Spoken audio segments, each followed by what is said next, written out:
एक औरत को यह एहसास हुआ कि उसका बेटा हर दिन इंटरनेट की दुनिया में खोया रहता है। वह खुद को रोक नहीं पाई और उससे अच्छे से बात करने की कोशिश की, लेकिन माइक का ध्यान पूरी तरह गेम में लगा हुआ था।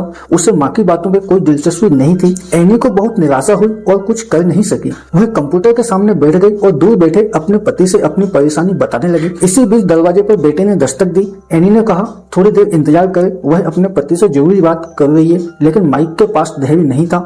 उसे सीधा दरवाजा धक्का देकर खोल दिया। यह देखकर एनी को बहुत गुस्सा आया। उसने अपने बेटे को सख्ती से समझाया, किसी के कमरे में घुसने से पहले अनुमति लेनी चाहिए, चाहे वो अपने घर का कमरा ही क्यों ना हो। इसके बाद एनी ने पूछा, आखिर उसे इतनी जल्दी क्या थी। माइक ने कहा, उसे कंप्यूटर में कुछ जानकारी ढूंढनी है, लेकिन एनी जानती थी कि यह सिर्फ एक बहाना है। उसे साफ मना कर दिया और हाँ की बात खत्म होने के बाद भी कंप्यूटर इस्तेमाल कर सकता है। जब एनी की बात खत्म हुई तब उन्हें बेटे को अनुमति दी, लेकिन तब तक माइक नाराज हो चुका था।